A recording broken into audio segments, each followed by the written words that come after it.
Hey everyone, Azim here. We are in our final chapter for our series here in this anatomy class.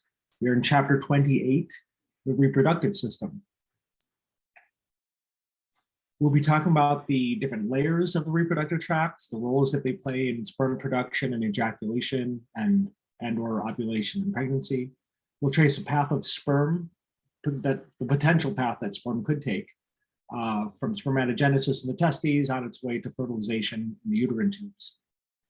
We'll identify not only gross anatomy, the physical parts that we can see with our eyes, but also the histology of all these different organs in the reproductive system: penis, testes, epididymis, prostate, urethra, ovaries, with and without corpus luteum, uterus, uterine tubes, vagina, mammary glands. There's a lot to cover.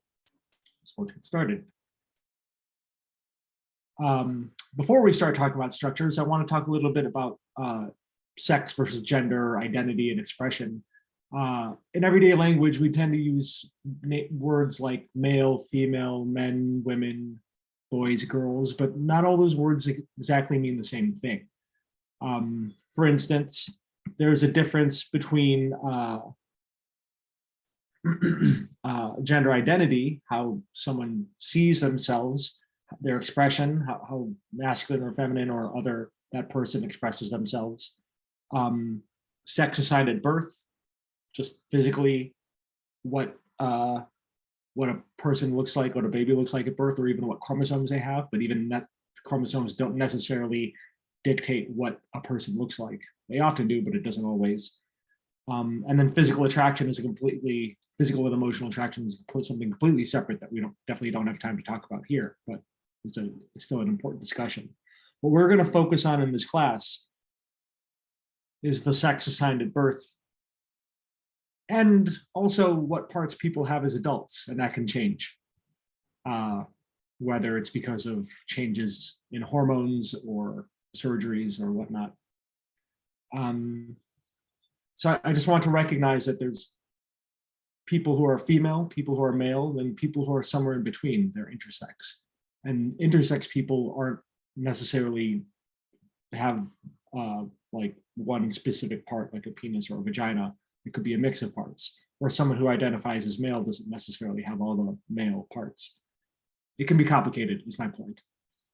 So I'll do my best to explain all these different things, all the different structures that we have, that we as humans have, and what they do. And for more information, there's a cool website here, transstudent.org/gender, to read more about this.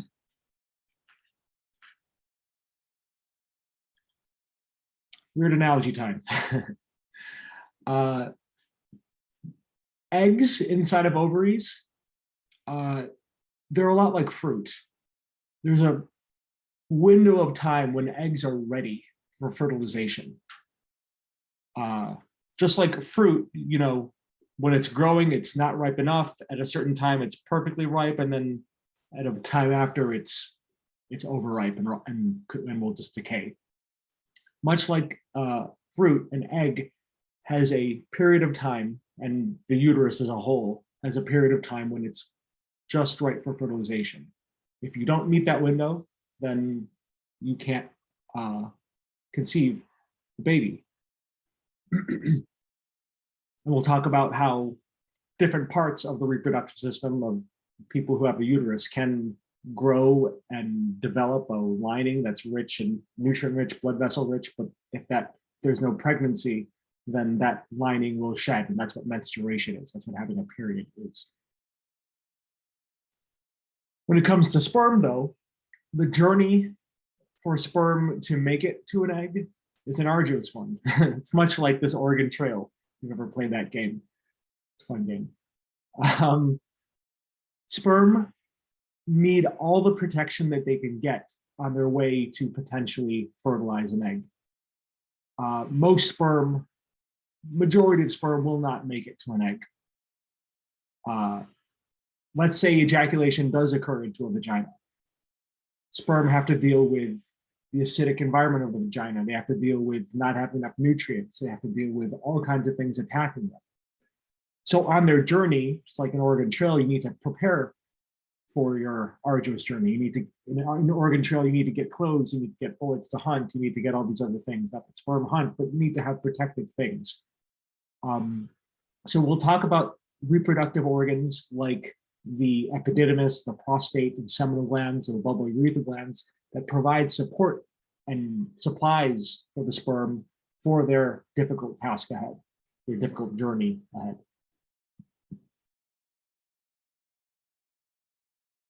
Reproductive system has structures that can perpetuate the species. We can use the reproductive system for other things, but we're going to talk about the biology here. It has structures that can perpetuate species. And we'll talk about how these structures help with that. They can help produce gametes. They can help store gametes. They can help nourish gametes. And they can help transport gametes. What is a gamete? A gamete is sperm or egg. Sperm come from testes. Eggs come from ovaries. The full name for sperm, if you're curious, is spermatozoan. I'm just going to call it sperm for simplicity. I will refer to an egg as an oocyte, since when the egg is still in the ovary, even soon after it's ovulated, it's still an oocyte, an immature egg. It's an underdeveloped egg, developing. Only once fertilization happens does the egg mature into an ovum. But at that point, once the sperm and oocyte join together, once fertilization occurs, we form a single cell called a zygote. And that zygote will further divide by mitosis, and it'll implant in the lining of the uterus if pregnancy is to occur. We get embryonic development. Embryos develop into fetuses. Fetuses eventually become a delivered baby.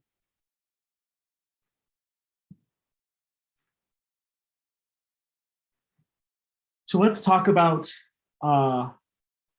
reproductive parts of people with testes first. So starting with the journey of the sperm.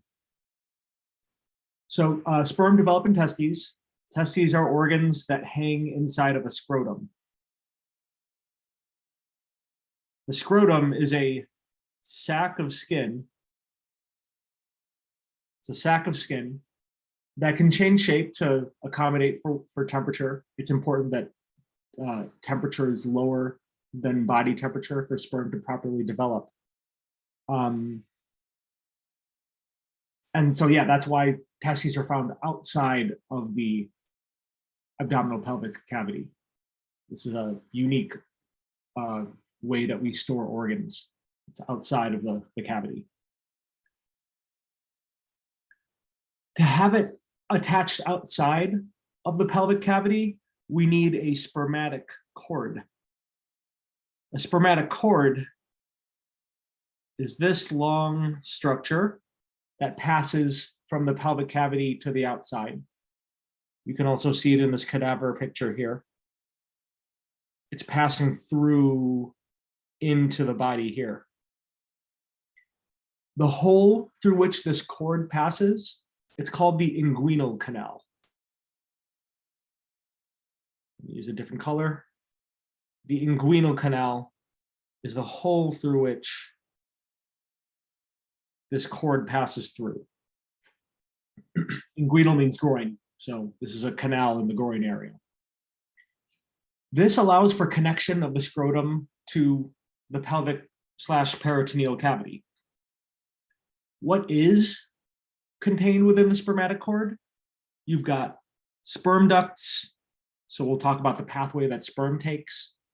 You have blood vessels, you have lymph vessels, you have nerves. Sorry, this is getting messy. You have all kinds of things to help nourish and support the developing testes and sperm, and also to have the sperm travel out.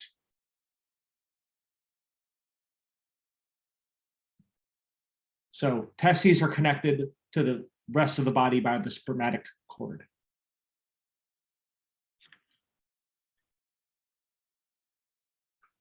If we take a closer look within the testes, here is a sagittal section of one testes. You can see inside of it. If you look really closely, can you see like the little texture here? This texture, these are a bunch of tubes. A lot like the kidneys, but for a completely different purpose. The testes are a series of tubes. These tubes are called seminiferous tubules. Seminiferous tubules help generate sperm. They contain germ cells for spermatogenesis. The word germ cells are cells that develop gametes, in this case, sperm, if they're found in the testes. Contrast that with, remember, somatic cells? Germ cells are not somatic cells. Somatic cells are everywhere else in the body, and those undergo mitosis, while germ cells undergo a process called meiosis to produce sperm, or egg if we talk about the ovaries. Spermatogenesis is the specific type of meiosis that occurs to produce sperm. Spermato, that's word to sperm. Genesis means to generate. If we take a look at these tubes, we look closer in histology, we'll see all these cut tubes here. Everything that I'm circling is a seminiferous tubule. If we look more closely at one of these tubules, we see that there are many cells, many different cell types lining this tube. You see that there are layers of cells here. So there are many layers of cells in the seminiferous tubule. There's a lumen on the inside.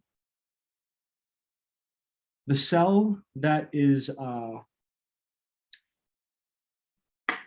little bit, the cell that is found towards the outer lining and is a little bit bigger than the rest, like this one here, and this one here, labeled here as a nurse cell. These cells are called, you could call them nurse cells. I'm going to refer to them as Sertoli cells. Sertoli cells are nourishing cells. They are stimulated by follicle stimulating hormone. Remember that one? It comes from the anterior pituitary. So follicle stimulating hormone is released by the anterior pituitary, makes its way down to the testes, and it stimulates these Sertoli cells.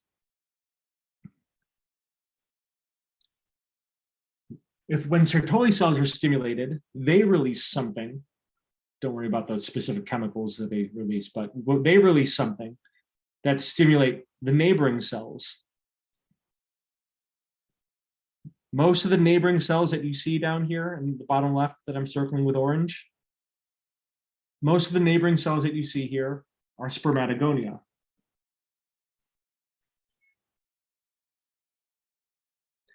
Spermatogonia are the germ cells found in the testes. These are the ones that undergo meiosis, undergo spermatogenesis to produce sperm.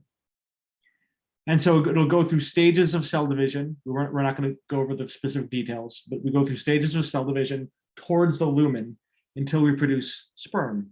You can see these little heads, and it's hard to distinguish the tails because they're so small. Sperm are the smallest human cells. But that's pictured over here. You can see Sertoli cells. You can see spermatogonia that undergo division, meiosis to produce sperm. At this time, once sperm are produced, they're actually immature. They're called spermatids. And it'll take time for them to mature. What do I mean by immature? One simple example, they can't swim. Despite having those flagella, those long tails, to help them move around, those are non-functional at this time.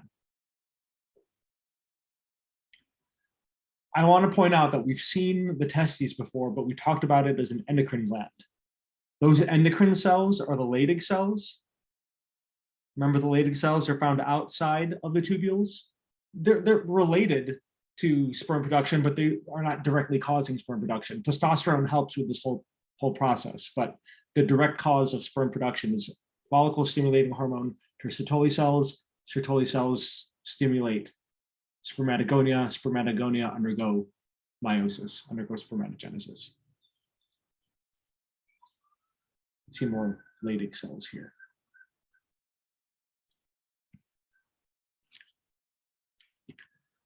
Once sperm are produced, they exit the testes out to another structure, another series of tubes called the epididymis. Take a look at this cadaver picture. We can see one of the testes here. Testes with an IS is singular, testes with an ES is plural. The epididymis is this structure here.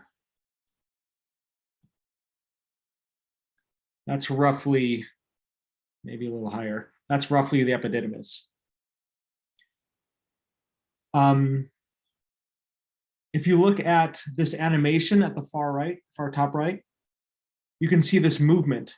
There's movement of sperm out the testes into the epididymis. And we're going to go through this long circuitous pathway of exiting the epididymis. What is the purpose of the epididymis? How is it any different from the testes? It is still a series of tubes, but in these tubes, we're not getting any more sperm production. The sperm's already produced at this point. The cells here, they're not germ cells. We have pseudostratified columnar epithelium. Pseudostratified columnar epithelium. We're going to see that throughout the reproductive system, the epithelium gets a little funky. We've seen pseudostratified columnar in the trachea and respiratory tract, but we don't have the similar function here. They're going to have a weird mishmash of epithelium and apical structures. So these are pseudostratified epithelium, these tall, smushed cells, and they have cilia, stereocilia. Stereocilia are not for movement, not for physical movement in this case, they're for absorption. So they act a lot like microvilli. Stereocilia here absorb fluid that was created by the testes. Sperm and fluid are created by the testes. They absorb fluid. By absorbing fluid, you're creating a current. So we're not creating a current by physically sweeping, physically creating a wave. We're creating a current by producing fluid in the testes, removing fluid in the epididymis. We're creating flow. High pressure where fluid is produced, low pressure where fluid is removed. We're getting movement. You can see sperm inside of these tubes. All these tiny, tiny little things are all just mashed together. But altogether, we can see that here's one of the epididymis tubes, there's another tube, here's another tube. So it looks a lot like the testes. There's a lot more sperm here in the center. And the big difference is how many layers there are. For the testes, there are many layers of cells because we're going from germ cells to sperm. Here, it's just a single layer of pseudostratified columnar cells. We need these fluid currents, I forgot to mention, we need these fluid currents because sperm can't swim. Remember, they're immature. Flagella don't work till about 2 weeks. So we need a way to keep them moving forward. It's also a place where they get nourished, where sperm get nourished and are kept alive.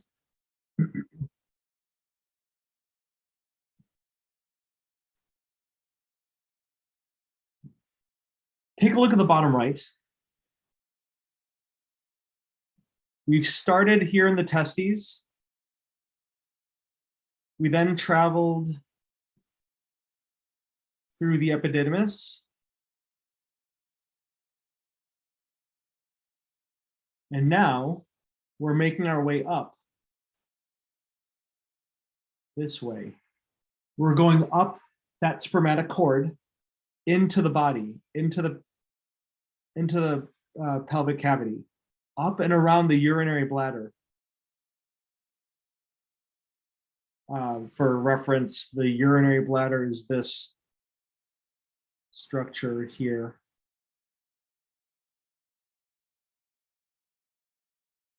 This long tube is known as the ductus deferens. You may have heard of it as the vas deferens before. Vas, in my opinion, doesn't make sense because vas means vessel. Vessel implies blood vessel. This is not a blood vessel. This is a duct. So ductus deferens is a more apt name. But maybe you've heard of a vasectomy. Vasectomy means you're cutting the ductus deferens, the vas deferens. So that's what that refers to. So we get sperm continuing into the body. We're ascending into the abdominal cavity through that inguinal canal in that spermatocord.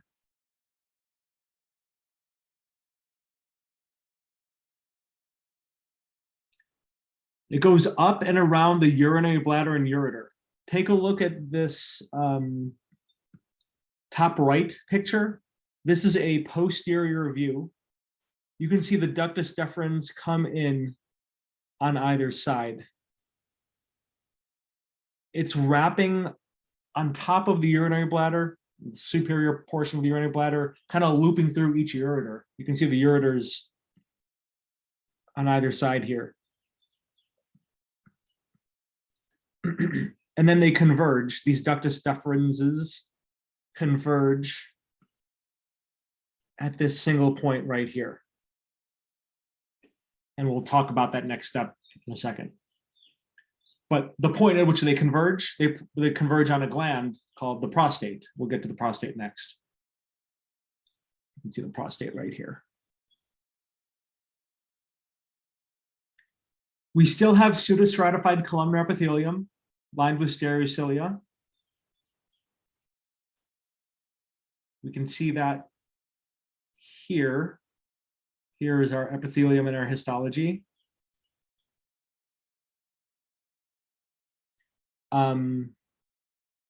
Not only do we have pseudostratified columnar epithelium, now we have smooth muscle. There's smooth muscle, a good layer of smooth muscle surrounding the tube. And that pushes the developing semen forward. Semen is sperm. Let me write this down.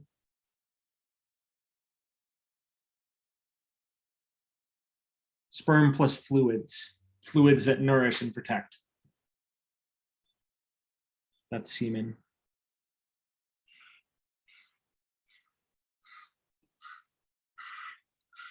And you need some kind of liquid environment for sperm to move forward in. They swim after all, so that's what semen is. This movement, it's a forward movement. It's peristalsis. We saw peristalsis in the digestive system. We can have peristalsis here in the reproductive system. You just need to tract with smooth muscle lining it to rhythmically push something forward. I want to show one more picture here. This middle picture of inside the typical male pelvic cavity. So it's a little tricky getting this close-up view, but this way is anterior, this way is posterior, and we're looking in a superior view. So the right iliac bone would be here, the left iliac bone would be this way. You can see the urinary bladder pictured here, and the ductus deferens, which I'm drawing in light blue, is coming through and coming down that way. The ureter is coming just underneath it into the urinary bladder.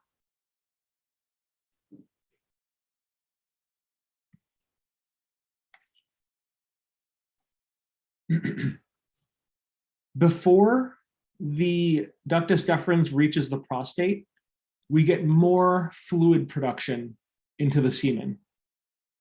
So take a look at the top right. Ductus deferens comes in on either side. And we add, from this gland that I'm circling in pink, we add more fluid to the developing semen from this gland. This is the seminal gland. You may have heard of this called seminal vesicle. Seminal gland makes more sense. Vesicle implies like a circular bundle, which I guess it has some circular characteristics to it, but it's a gland that produces fluids. It adds more fluid to the semen to allow sperm to swim. Here's that same picture illustrated on the right. You can see the ductus deferens coming in on either side. It's been cut. And then the seminal gland here in pink leading in.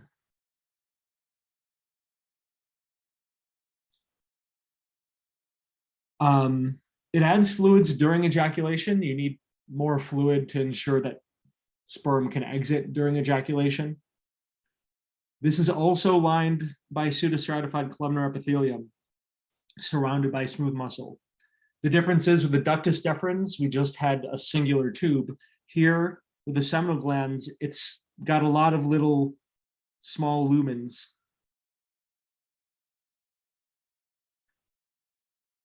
So we get a large, complicated lining of pseudostratified columnar epithelium lined with smooth muscle.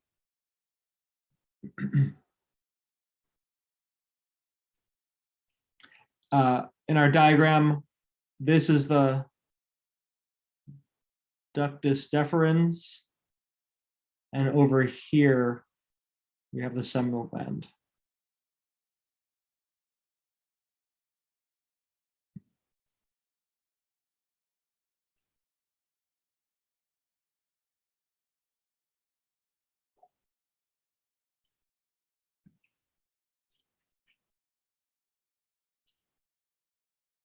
We've produced sperm and fluid from the testes. We've gotten some maturation and movement in the epididymis. We've moved up the ductus deferens up and around the urinary bladder. We've secreted fluids from the seminal glands. Now we're secreting fluids from the prostate gland. The prostate gland is this rounded organ here. It's this rounded organ here in this bottom right picture. It's sitting right underneath the bladder, just a bit anterior to the rectum. You can see the rectum right here. The rectum then is a good place to palpate for the prostate. It's important for people with prostates to get it checked past 40 because of the risk of prostate cancer. You can feel for any lumps. And then here in this mid-sagittal view,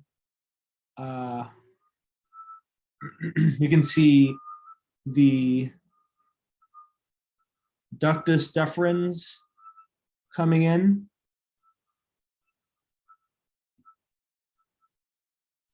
To the prostate.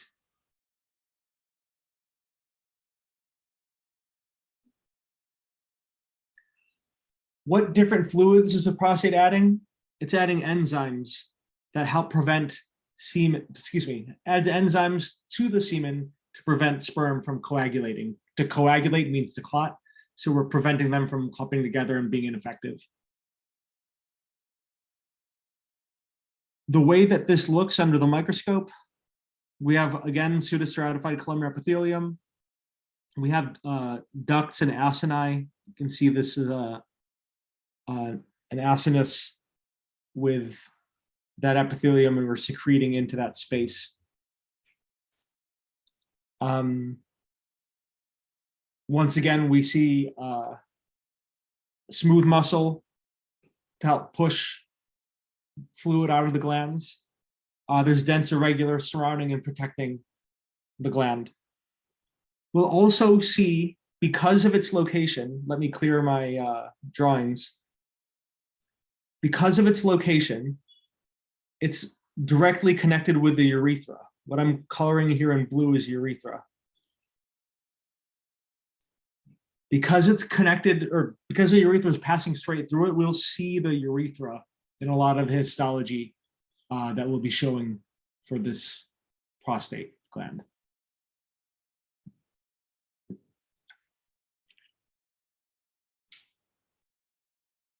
We've made our way from the testes, epididymis, ductus deferens.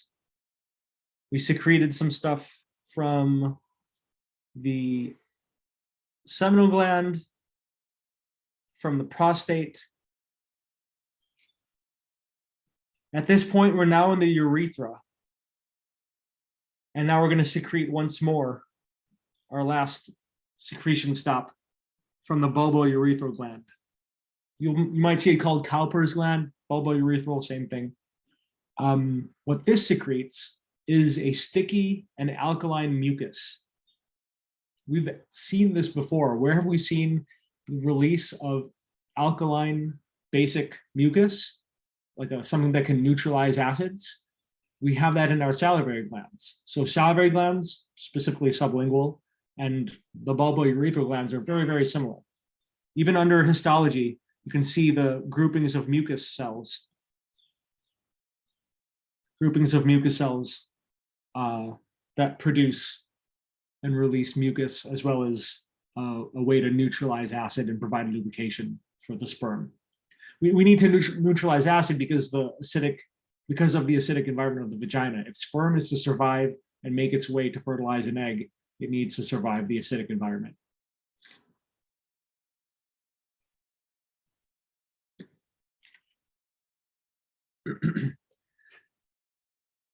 So the last part of the sperm's journey in this part of the reproductive system, we're coming out of the urethra.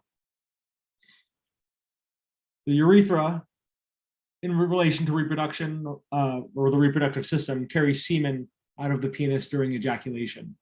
Of course, the urethra can be used for urination. So it's a shared pathway for coming from the urinary bladder.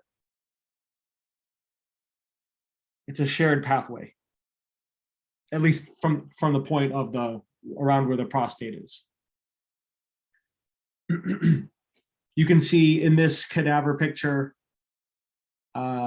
this is a urinary bladder. Not shown is the prostate, but the prostate would be right here.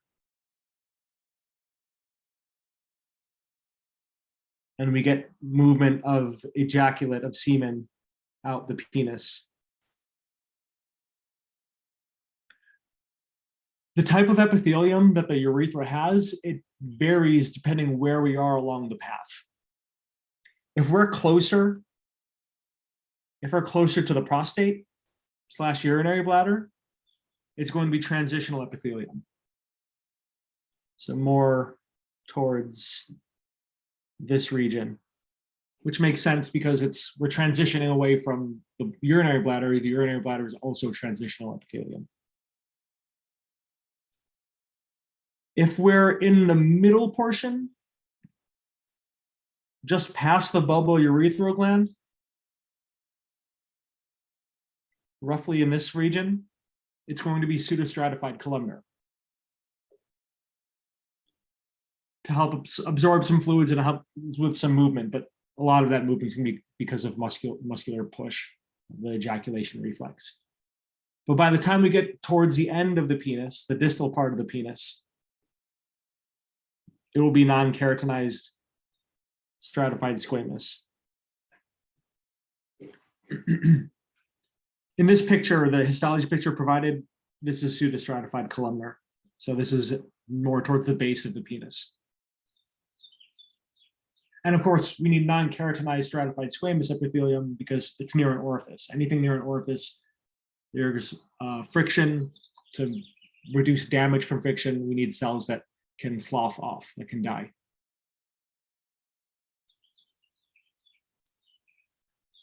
The urethra, at this point, is located within the penis. So there's, of course, structures within the penis to help with this process of ejaculation. Take a look at the top right picture.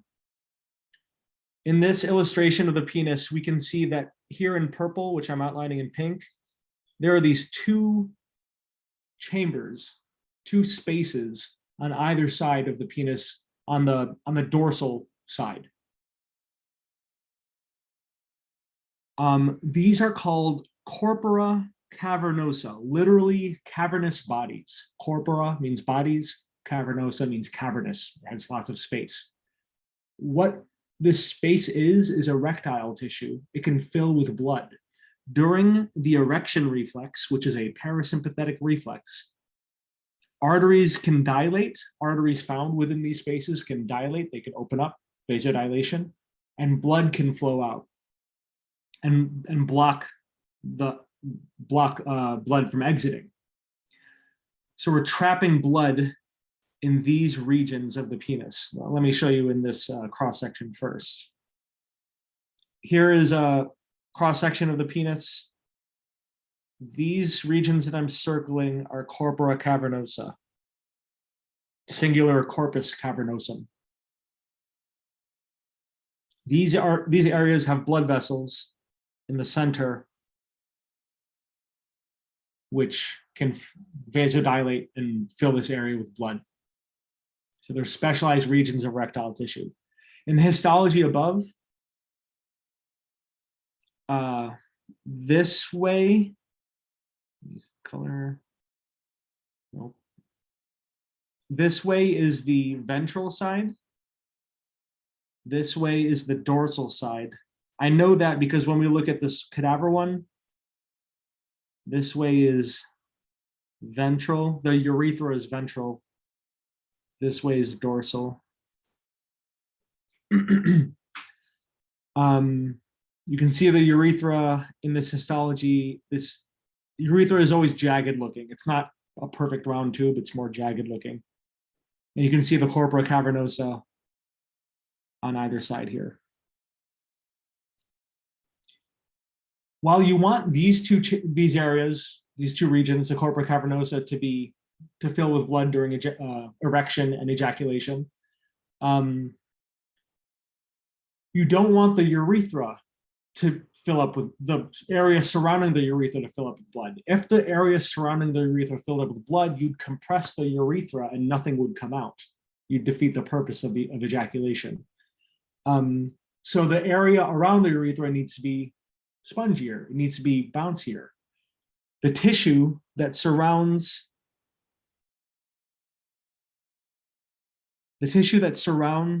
the urethra is called corpus spongiosum. It can expand. It's elastic.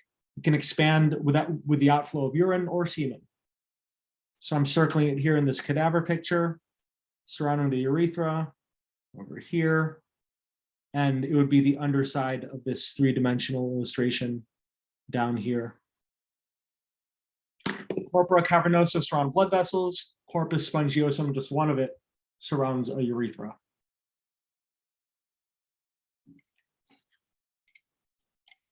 In the next video, we will talk about